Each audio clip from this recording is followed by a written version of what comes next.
reflexão. Palestra, a gente vem, chega, né, fala alguma coisa, tira uma conclusão, todo mundo vai para casa, reflexão é diferente. A gente traz um assunto que não necessariamente a gente vai chegar a uma conclusão, por isso a gente precisa refletir sobre o assunto, né, e uma reflexão que a gente leva para o travesseiro à noite, para todos nós, inclusive eu. E essa reflexão é sobre os mecanismos de evolução moral. São muitos. Nós vamos falar de 4, que é o que a gente consegue encaixar aqui no tempo, que são a reencarnação, livre-arbítrio, a dor e o perdão. Mas estão todos, está tudo relacionado. Então a gente quer justamente explorar esse assunto, né, para que possamos todos nós pensarmos nesse assunto e, obviamente, né, sairmos melhores ao fim das nossas reflexões. Alguns de nós fazem essa reflexão muito rapidamente, outros levam semanas, outros levam meses, outros levam encarnações. Porque nós estamos aqui todos, mais ou menos, né? Como falou o David, no barco. Então, vamos começar pela reencarnação. A reencarnação a gente sabe, né, que isso são ferramentas, né? Esses 4 que a gente vai falar aqui são mecanismos no sentido de ferramentas que são oferecidas para nós encarnados aqui, que a gente pode usar ou não a nosso favor. A gente pode usar a nosso favor, pode usar de forma neutra, ou pode usar contra nós mesmos. Muitas vezes a gente usa essas ferramentas contra a nossa própria propósito encarnatório. Então vamos tentar fazer essa reflexão. Então, reencarnação em primeiro lugar. A gente sabe que esse processo de depuração, né, que a gente vem aqui, cujo objetivo é sair dessa vida melhor que entramos, em termos de moralidade, em termos de a moral do espírito. O tempo da encarnação, o tempo físico da encarnação não necessariamente importa muito, né, porque a gente pode ficar aqui 90, 100 anos, né, e fazer um certo progresso. Outras pessoas em 10 anos fazem um progresso absurdo, de grande. Isso depende de cada um, isso não é decreto divino, não é estabelecido através de uma lei que vem do céu e cai aqui um papelzinho na terra e isso é feito. Não, isso daí depende de 2 coisas, depende do projeto encarnatório que nós fizemos para estar aqui e do nosso histórico espiritual inteiro. São 2 coisas que vão influir em como essa depuração vai acontecer, mas ela de alguma forma vai acontecer. No pior caso, a gente sai dessa vida exatamente igual entrou. É uma encarnação perdida, né? Não teria sido utilizada para nada, foi tempo perdido, mas a gente sempre leva, de alguma forma, de qualquer forma, a gente sempre leva nossas experiências, ainda que a encarnação não tenha sido produtiva em termos de avanço moral, a gente leva a nossa experiência. Então, quando a gente vai para a erradicidade, essas experiências vão nos fazer repensar. Eu passei por isso, não aproveitei esses momentos, né? No caso de uma encarnação, digamos assim, nula, em que eu saio exatamente como eu entrei. Não aproveitei esses momentos, poderia ter aproveitado, poderia ter feito isso e tal, e isso vai servir para um projeto encarnatório futuro. Então, perdido nunca é, e a gente nunca vai para trás, nunca andamos para trás. Então, todo o processo a ideia de depuração, através da reencarnação, é o primeiro mecanismo, é o mecanismo mais assim, imediato, que vem à mente quando a gente fala em melhoria e oportunidade espiritual. No Livro dos Espíritos tem uma pergunta, que é a 132, onde Allan Kardec pergunta para os espíritos para que serve a reencarnação. E a gente está cansado de ler essa resposta. Alguns de nós já decoramos. Eu não decorei porque se eu tivesse decorado eu não precisava trazê-la aqui. Mas eu vou ler o que está escrito, porque a gente lê a primeira parte e se dá por satisfeito. Só que são 2 partes nessa resposta. E a segunda parte fica meio que esquecida de lado e talvez aqui esteja a chave de tudo. Então ele pergunta, para que a gente reencarna? Qual é o objetivo da reencarnação? Da encarnação dos espíritos? Essa é a pergunta. Então a primeira parte é uma resposta, né, que todo mundo vem com o propósito de chegar à perfeição, né? Alguns têm que passar por provas e expiações, etc, etc. Essa é a resposta que a gente está acostumado a ver, a gente ouve toda semana no Centro Espírita. Aí vem a segunda parte, eu estou lendo textualmente. Diz assim: visa ainda outro fim a encarnação, o de pôr o espírito em condições de suportar a parte que lhe toca na obra da criação. Aí a gente tem que parar, que é um parêntese enorme de grande. O parêntese é o que é a obra da criação. é tudo aquilo que vem da divindade. É lá de cima que começa tudo. Então, de Deus, né, abaixo de Deus, logo abaixo de Deus, você tem um grupo de espíritos mais avançados possíveis em termos morais. Eles são os que estão mais avançados, encostadinho lá em Deus. Abaixo deles tem outros um pouquinho menos avançados, mas ainda muito avançados, e assim vai descendo até que chega os espíritos, os simples e ignorantes, né? Nós não somos mais simples e ignorantes, nós já estamos num certo nível aí no meio do caminho. Mas olha só, então aqui eu participe na obra da criação. O que é participar na obra da criação? É ser daquele primeiro escalão, que está lá encostadinho, ombro a ombro quase, com Deus. Então, se eu digo assim, puxa, eu quero ajudar as pessoas que estão no hospital. Não dá para eu chegar no hospital e chegar e dizer assim, olha, eu vim aqui ajudar, sai da frente.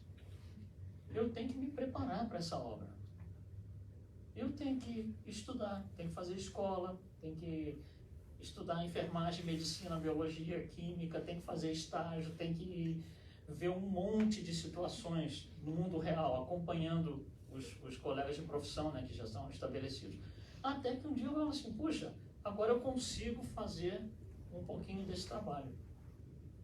Para participar nessa obra da criação, eu tenho que passar por um monte de coisa até chegar lá em cima. Então, tem que me preparar para isso. O que a resposta está dizendo aqui, ó, é o propósito segundo da encarnação é pôr o espírito em condições de suportar a parte que lhe cabe na obra da criação. Então é isso, é passar por todo esse processo até chegar lá em cima. Então a encarnação não é só aquela coisa que a gente vem aqui, não, foi ótimo e tal, não fez nada, volta para a próxima, não fez muita coisa, volta para a próxima, porque se eu não estou avançando muito em cada encarnação, se eu não estou avançando um mínimo em cada encarnação, vai ficar muito difícil chegar lá em cima, encostado nos ombros de Deus. O que acontece? Eu não vou conseguir, eu vou demorar muito tempo para participar nessa obra da criação. E normalmente, quando a gente não participa, a gente não gosta do que é entregue para a gente. Normalmente. Porque tem que ser do nosso jeito. Olha a complicação. Não, isso daqui não está bom porque não foi eu que fiz, alguém trouxe para mim, pronto. Ou então, olha só, a gente vai na contramão da coisa. A gente está fazendo o contrário do que ele vai fazer. Nós precisamos nos preparar para a obra da criação. Então, voltando aqui no caso do médico, ele tem que aprender a cortar aqui a pele? Tem que aprender. Ele vai ter que ver sangue, é parte da formação técnica dele. Então, nós temos que passar por tudo possível e imaginável para podermos suportar a nossa parte na obra da criação. Então, além de tudo, tem uma responsabilidade muito grande aqui nossa. A gente precisa passar por isso. Então, nós vamos precisar passar por todas as emoções possíveis e imagináveis, até chegar lá em cima, todas as experiências, todos os sentimentos, todas as condições encarnadas em corpos de homem, corpos de mulheres, etc. Vamos ter que passar por tudo isso. E isso é parte da nossa preparação para que nós possamos suportar a nossa parte na obra da criação. Então, tem uma responsabilidade muito grande. E a gente, às vezes, não se toca nisso. Na encarnação a gente vem aqui para melhorar um pouquinho. É muito mais do que isso. Para melhorar um pouquinho, a gente está com uma visão muito míope, né, da coisa. Para melhorar um pouquinho, eu vim aqui, cheguei aqui, vou ficar, não sei, 90 anos, então daqui a 90 anos tem que estar um pouquinho melhor. E lá para frente? A nossa visão normalmente é muito míope, ela vai muito pertinho. Você, né, pensar em termos de participar ativamente na obra da criação. Bom, isso é o que a reencarnação nos oferece como ferramenta de evolução moral. A gente poderia falar muito mais, mas a gente vai restringir ao máximo para tentar, né, ficar bem centrado na nossa reflexão. Segundo mecanismo, livre-arbítrio. O que esse livre-arbítrio estabelece? Primeiro, quem estabelece o livre-arbítrio? Sou eu. Cada um de nós estabelece o nosso próprio passo nesse processo. Não tem decreto divino. A gente não fica esperando a Constituição Divina chegar aqui, né? Nós, os espíritos, não tem isso, né? Então, cada um de nós vai fazer isso ao nosso passo. O livre-arbítrio, ele nos permite a nós mesmos, cada um de nós, definir o tempo e a intensidade e a eficácia do processo.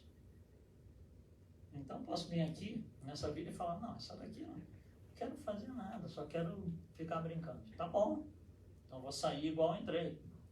É livre-arbítrio. Né? Eu defini que nessa vida a minha intensidade, o meu empenho em melhorar certas coisas é mínimo, ou quase nulo. Ou eu posso fazer o contrário, não, isso daqui, não, eu vim trabalhar essa tal questão aqui, eu vim trabalhar esse vício, eu vim trabalhar essa situação e eu vou mergulhar de cabeça nisso daí. É uma questão de opinião e opção de cada um. Normalmente, a gente não quer mergulhar de cabeça.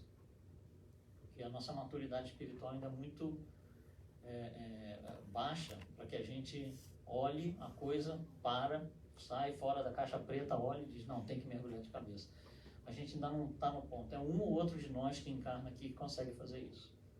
Não é todo mundo que é Paulo de Tarso.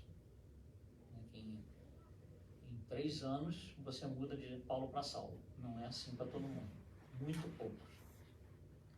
Então, o livre-arbítrio, ele permite que nós utilizemos a primeira ferramenta, que é a reencarnação, e determinemos como a gente vai fazer uso dela.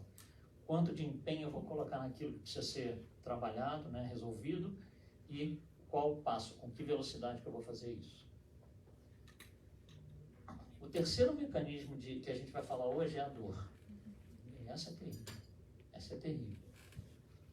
O que significa a dor? Né? Então vamos pensar em termos clínicos, que é uma coisa mais visível para a gente. Né? Então estou andando na rua, vai cair, quebrei a perna. Vai doer? Vocês acham que dói? Se não doesse, o que ia acontecer? Eu de perna quebrada ia continuar andando. Daqui a pouco ia quebrar o joelho, daqui a pouco ia quebrar o fêmur, daqui a pouco eu caía, me estrambelhava todo e morria. Por que eu não faço isso? Porque está doendo. Não dá para andar. Tem que parar. Quando a gente tem dor de cabeça, daquelas muito fortes, né, tipo enxaqueca, a gente não consegue parar, tem que deitar na cama lá, fechar todas as portas, luzes, sem som, sem nada, né? Quem tem sabe, ou quem já teve sabe, tem que parar. Então aquilo é o sinal. A dor, o significado da dor é um significado de alerta. E ela está nos alertando sobre o quê? Qual é o conteúdo desse alerta? Sobre as nossas viciações morais, sobre os nossos vícios. Por que está doendo? Porque eu estou infringindo a lei divina, de alguma forma, diretamente, indiretamente, mais ou menos, mas de alguma forma eu estou infringindo a lei divina. Então vem um mecanismo de alerta, né? É aquela bandeirinha vermelha assim, você está infringindo aí. Ela vem na forma dessa dor moral. Dor moral. Então a gente começa a questionar a divindade, a gente se revolta, isso é tudo parte da dor. Né? A gente não aceita, a gente quer revidar, a gente quer praticar mais vícios. Olha só, né? A gente está sendo avisado que tem um vício circundando aqui a nossa, né? O nosso espírito. E aí a gente quer praticar mais vícios, quer ficar com raiva, quer vingança, quer um monte de coisa. Né? O Emmanuel tem uma frase muito bonita que ele fala assim, revolta é sinônimo de incompreensão. Então, está revoltado, para. A primeira coisa que você tem que fazer é parar, porque se está revoltado, quanto mais revoltado está, menos está compreendendo. A ponto de que, imagino que a maioria de nós ou tenha passado por isso pessoalmente, ou visto outras pessoas passarem por isso, tem hora que as pessoas estão com tanta raiva, que parece que estão atuando como animais, não pensam mais, começam só a dar murrada e tal, não sei o que lá, não consegue pensar mais. Você vê que a pessoa não está fora do nível de raciocínio, até que ela precisa se acalmar, 10 minutos, às vezes meia hora, às vezes 3, 4 horas, dá uma deitadinha ali, quando a pessoa acorda, ela está raciocinando. Mas naquele período que ela está agindo daquela forma, ela não consegue raciocinar. Então isso é uma dor muito grande, né, que tira você completamente da sua consciência, né, da sua questão consciencial. Então a dor está nos alertando sobre prática de vícios, e na base disso tudo estão os 2 piores vícios, que são orgulho e egoísmo. A gente também ouve toda semana no Centro Espírita. Então orgulho e egoísmo estão na base disso daí, a partir daí é que a gente começa a plantar em cima dessa terra fofa, que é o orgulho e o egoísmo, né, esse adubo, é em cima disso que a gente planta todos os nossos vícios. E eles vão crescendo, aí começa a dar a dor moral, que são todos esses processos pelos quais a gente tem que passar. Existe uma coisa muito bem estabelecida, que aliás, eu acho que isso começou no Brasil, pelo menos da forma que veio a ser compreendida hoje. Um médico paraguaio chamado Javier Gamarra, ele morava no Brasil, ele desencarnou uns 5 ou 6 anos atrás, já com 90 anos de idade, então isso aí tem muito tempo. Ele foi fazer faculdade de medicina, fez, né, se formou e tal, jovem ainda, e começou a se interessar por homeopatia. E ele falou, estou com vontade de virar homeopata. E foi fazer lá, né, o que era necessário para fazer a sua parte na criação, né, depois se tornou homeopata. Logo no início da sua carreira, então, ele começou a receber pacientes. Homeopatia é diferente de alopatia, né? Você vai no médico, por exemplo, eu bati o braço, eu vou no médico, ele fala, onde que é? Eu mostro aqui, ele fala, toma aqui o seu Advil, vai para casa. Homeopatia não é assim, porque não trabalha o corpo físico. Homeopatia trabalha o que ele chama de corpo energético, é o nosso perispírito. Então, o homeopata vai entrevistar você na primeira consulta por 2 horas, 3 horas, às vezes até mais. Porque ele precisa entender como você vê a vida, como você vê as coisas. Ele vai te perguntar coisas sobre o seu passado, sobre como era em criança, como era isso com o seu pai, com a sua mãe, como é que você reage a tal situação. Ele precisa entender quem é você energeticamente para ver por que o corpo está pagando o preço de alguma coisa que você está fazendo. Então, logo no início da sua carreira, ele começou a formar um padrão, começou a descobrir que tinha um padrão. E aí, em cima desse padrão, ele começou a trabalhar todos os anos da vida dele, acadêmica e a vida profissional dele, e ele estabeleceu que realmente aquilo era exatamente o que é. Então, 3 coisas de tudo que ele trouxe para a gente, 3 coisas que ele deixou que foram muito interessantes eram: todos os pacientes, 100% dos pacientes que chegavam para ele com algum tipo de câncer, tinham os mesmos 2 ascendentes, que eram ódio e mágoa, não resolvidos. 100%. 100% dos pacientes que chegavam com problemas renais tinham questões não resolvidas de inveja. E 100% dos pacientes que chegaram para ele com artrite tinham problema de orgulho não resolvido. E aí, com o tempo, isso foi passando e nunca deu errado. Isso que ele conseguiu estabelecer através da observação nunca deu errado. Depois, muitos anos depois, né, a medicina foi se expandindo, foi começando a pisar em terrenos espiritualistas e tal, e vice-versa. Espiritualistas foram começando a pisar em terreno da medicina clínica e as coisas foram meio que se integrando. Então, isso hoje é uma coisa aceita, do modo geral, na medicina, digamos, espiritualista, pelo menos. Mas dentro da própria medicina convencional, isso é uma coisa que está sendo estudada e aceita, né, de portas abertas, eu diria assim. Então, isso é uma coisa muito interessante, né? O quanto que a gente vem pagando, o preço que a gente vem pagando, vida após vida, por causa disso daí. Então, todas essas doenças degenerativas, elas têm 2 causas, que a gente chama de fatores predisponentes e fatores desencadeantes. Fatores predisponentes estão no nosso DNA. É a formação orgânica nossa.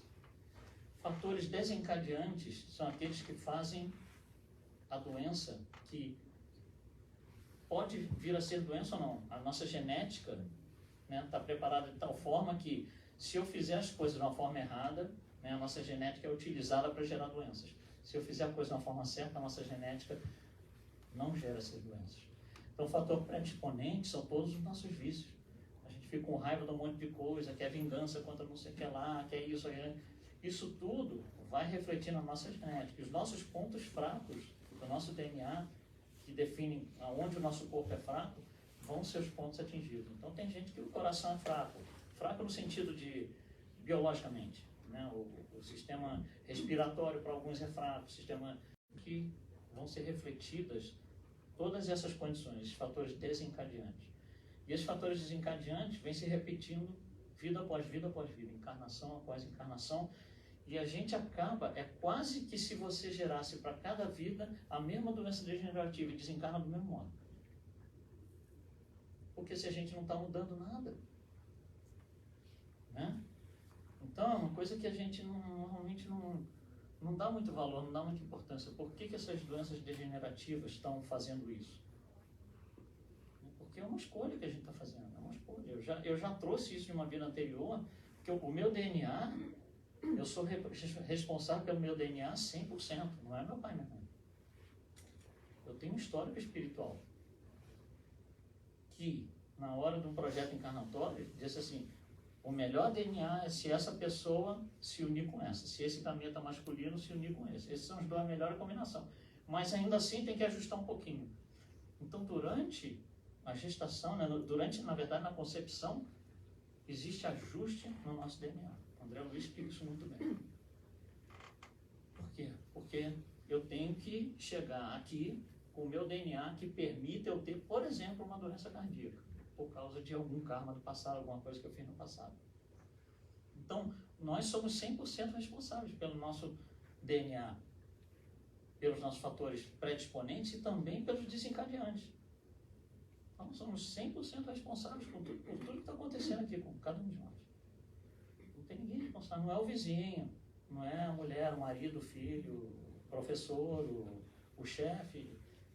Eles não têm nada a ver com isso. Eles caem numa outra categoria que é a parte da dor, que a gente chama de inimigos. Então, aquele chefe ruim, né, que a gente chega em casa todo dia bufando, desconta em cima da família inteira, aquele jantar que podia ser uma beleza, fica aquela coisa. Não é o chefe. Porque olha só, o inimigo não é a pessoa. O inimigo é o vício. O inimigo é o ódio. O inimigo é a inveja, é a vaidade. Esses são os inimigos.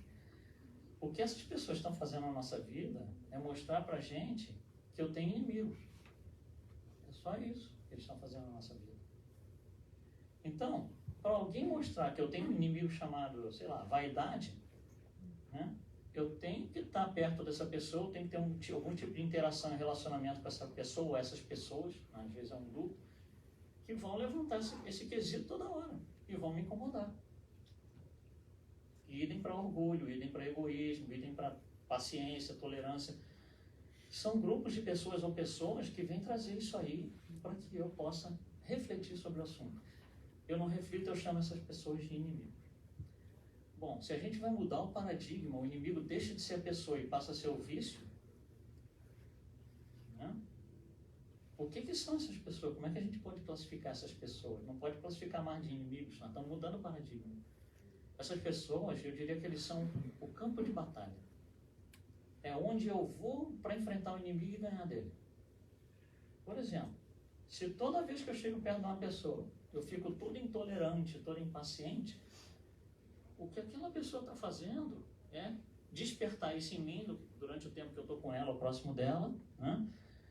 E passa a ser o campo de batalha. É lá que eu vou para ficar intolerante e impaciente, para trabalhar contra a impaciência, contra a intolerância, contra seja lá o que for.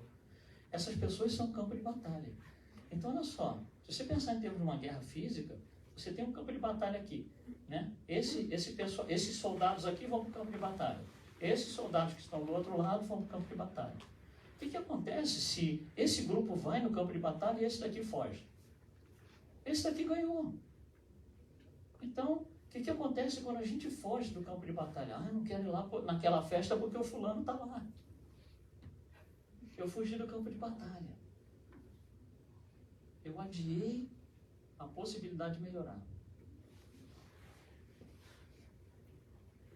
O que eu tenho que fazer? Procurar os campos de batalha. Fulano, não consigo ficar perto dele. E aí a gente tem... Olha, eu posso falar por experiência própria, a gente não tem muito tempo para falar, mas eu posso falar por experiência própria. Eu tive um caso desse com uma pessoa que, né, numa certa época, reuni um grupo e falou, olha, o seu trabalho a gente achou horrível, não gostou e tal, a gente não quer você mais no nosso grupo. Nossa, o mundo desabou para mim, né? Mas, por contingência das condições, eu tinha que frequentar os mesmos lugares que essa pessoa tinha que frequentar. E aí eu comecei a não frequentar. Mas isso estava me prejudicando, porque eu precisava frequentar, era parte do meu trabalho. E aí eu tive que, né, ir para o travesseiro, pensar, e eu vou fazer o que eu acho que... E funcionou, viu? Não sei se funciona para todo mundo. Então o que eu fiz? Eu fiz assim, nós tínhamos os calendários, né? Todo mundo sabia onde todo mundo estava. Então eu falei, deixa eu ver onde que essa pessoa vai estar na próxima vez. Tá? Em tal lugar. Aí o que eu fiz? Eu fui lá no lugar, era uma reunião, uma festa e tal, pessoal com sanduíches né, eu cheguei na porta do lugar, eu falei, o meu objetivo naquele dia era, eu não vou entrar, eu não quero entrar, não quero cumprimentar, eu quero olhar se a pessoa está lá. Olhei, estava lá comendo um sanduichinho com a Coca-Cola, eu falei, puxa, o cara também tem fome como eu. Aí bom, foi embora. Na segunda vez, levou 6 vezes. Na segunda vez eu falei, eu vou lá e eu quero ser visto, mas eu não vou dar tchauzinho nem nada. Eu fui lá, fiquei no fundo, eu vi que eu fui visto, eu saí. Na terceira vez eu falei, vou dar o tchauzinho. Fui lá, aí veio a resposta. Melhorou, olha só, porque a resposta podia ter sido diferente, podia ter sido algo assim. Mas não foi. Quarta vez, eu fui lá, cheguei e falei, boa noite. Recebi uma boa noite. E fui embora. Sexta vez, última. Cheguei lá, dei um abraço, falei, puxa, quanto tempo que a gente se fala? Pois é, vamos ver se a gente se reúne mais. Mas olha só, tem que ir no campo de batalha. Se eu não for no campo de batalha, o inimigo vence por WO. Tem que ir no campo de batalha. Então, o inimigo não é a pessoa. A pessoa é a oportunidade que eu estou tendo, é um mecanismo de evolução moral. A pessoa não é a dor que me causa, eu causo a dor. Tá? E finalmente o perdão. Perdão é uma coisa muito grande que a gente podia ficar muito tempo falando aqui, mas para só encaixar dentro do assunto. Como todos os vícios, perdão é uma energia. Né? E na nossa relação, né? Nos nossos relacionamentos, qualquer que seja o tipo, desde profissional até o íntimo, não interessa. Né? Social, a gente tem relação com as pessoas. Então a gente conversa, vê e tal, tem algum tipo de relação. E o perdão acontece muitas vezes, sem a gente não se dar conta. Por exemplo, eu barrei uma pessoa, oi, desculpe. E a pessoa, que isso, tem nada. É um perdão mínimo. 0,01% de perdão, mas teve. Isso acontece todo dia, toda hora com todos nós. Então não é que a gente não conhece o perdão. Depende do nível onde ele está.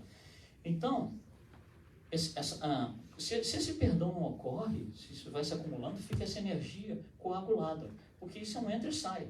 Você pede perdão, você é perdoado. Você, alguém é perdoado, você...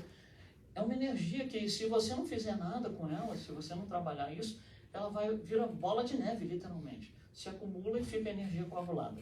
E aí trava tudo. Eu não consigo fazer mais nada. Aí a dor aumenta de uma forma absurda, a dor moral. Então, a gente tem que começar a desfazer essa energia coagulada. Então, olha só, essa energia coagulada tem 2 entradas, né? 2 saídas, uma de cada. Pedir perdão e perdoar. Vocês não acham que pedir perdão é mais fácil que perdoar? Vocês acham ou não? Meio a meio, né? Para aqueles que acham que pedir perdão é mais fácil, é por ali que a gente começa. Para aqueles que acham que perdoar é mais fácil, é por ali que a gente começa. Não tem 100% para todo mundo, não tem one size fits all, como a gente fala aqui. Né? Como? Certo? Então, mas a energia tem que ser desfeita. E ela só tem 2 portas. Uma é perdoar, a outra é pedir perdão. Ou sofrer.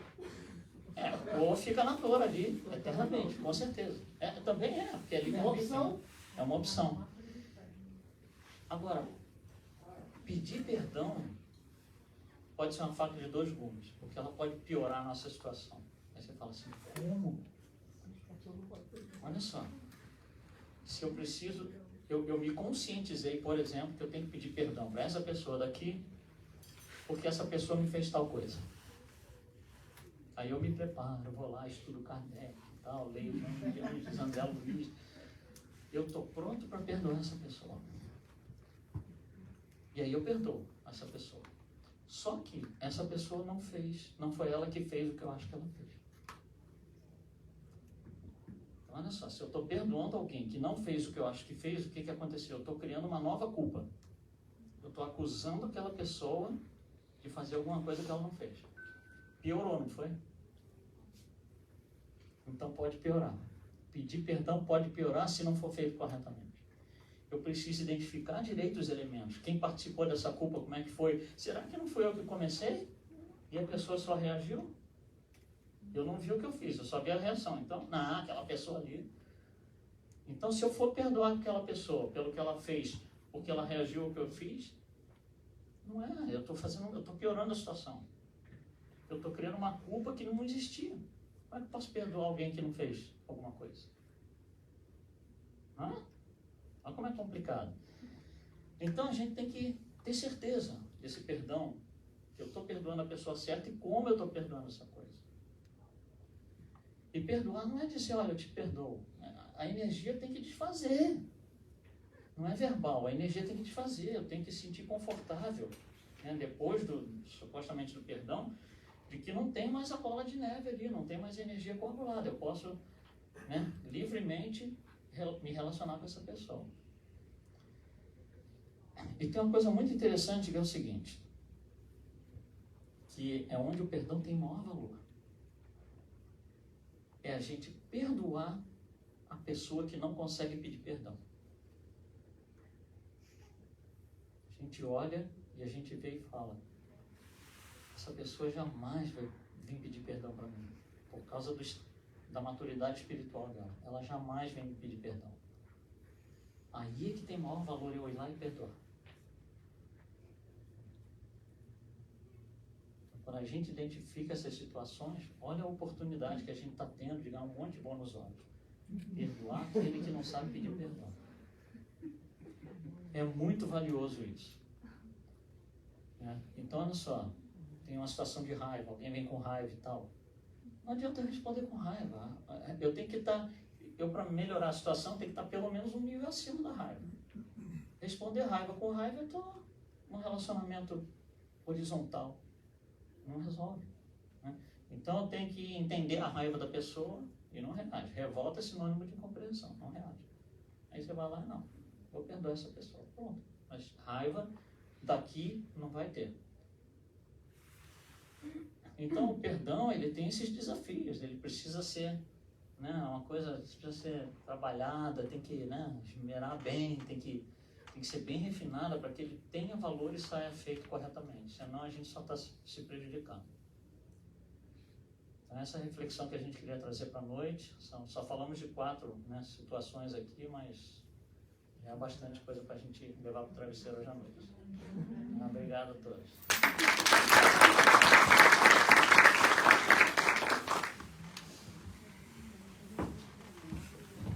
Luiz deixou a gente de saia curta, né? Saia justa. Então, vamos fazer uma coisa? Ele não falou que tinha que ser em pessoa. Então, vamos perdoar aqueles que não vão nos pedir perdão em vibração? Vamos? Que aí eu acho que dá, né? Ainda mais aqui no Centro Espírita, né? E lá eu não sei, sabe, Luiz? Mas como você não falou, a gente pula esse momento, tá bom assim? Então vamos tentar, não é? Dá uma musiquinha.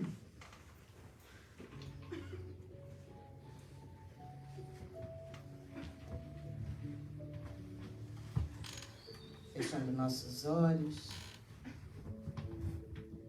Inspiramos lentamente. Seguramos.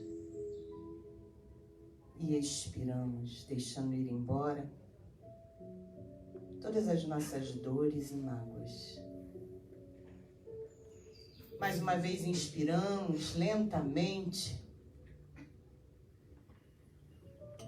percebendo as bênçãos que já pairam no ar, penetrando em cada célula do nosso ser.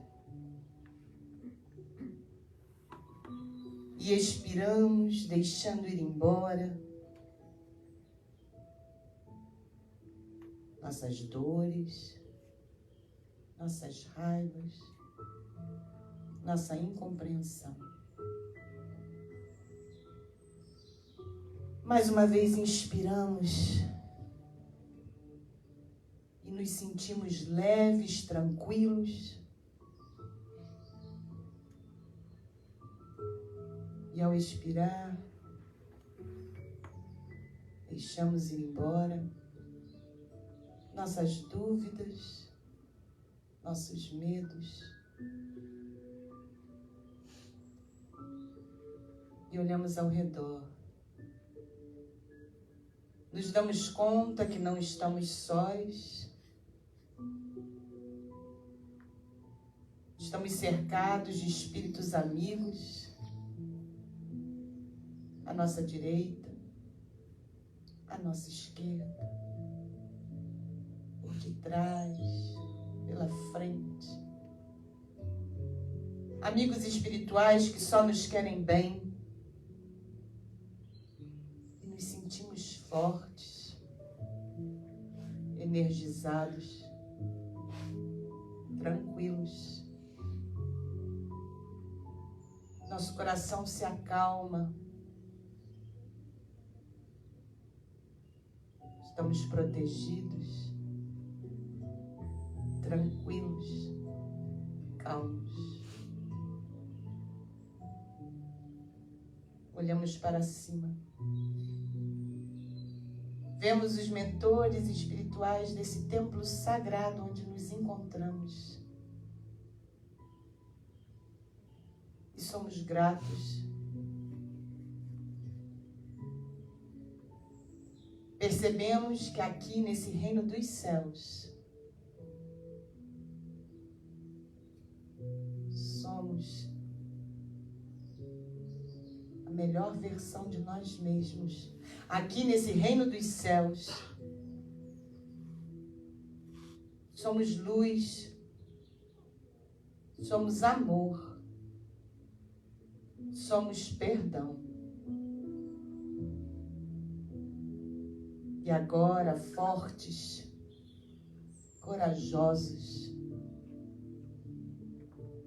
trazemos à nossa mente a imagem daquele irmão ou irmã que jamais nos pedirá perdão.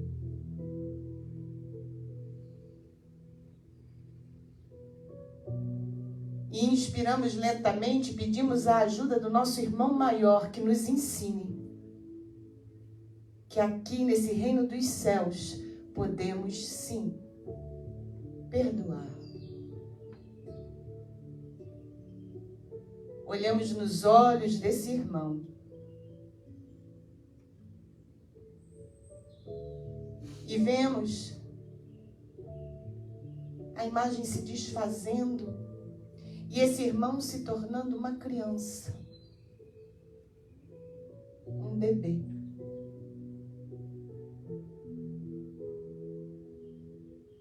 E olhamos para esse irmão com um olhar piedoso, que enxerga a criança ferida. Tudo fica mais fácil dentro do nosso coração.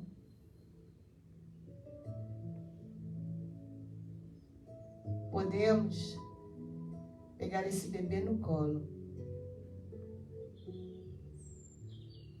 e podemos entregá-lo nas mãos de nosso irmão maior. A ele que tudo pode, entregamos esse bebê.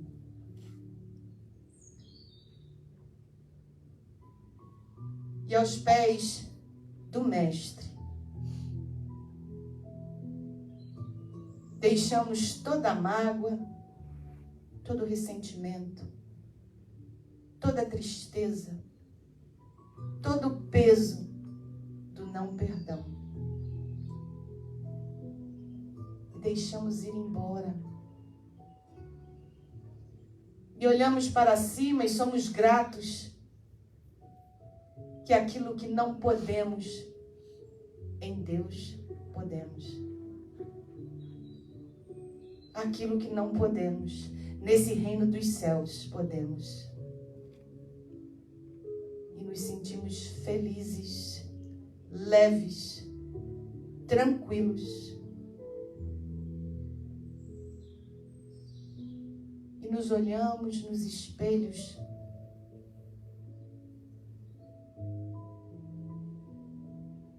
e nos perdoamos também. Perdoamos nossos erros, perdoamos nossos medos e acalmamos nossas ansiedades. E aí, em nossas feridas, deixamos que entre a luz infinita do amor de Deus, nos cicatrizando, nos curando. E somos tranquilos, gratos, leves.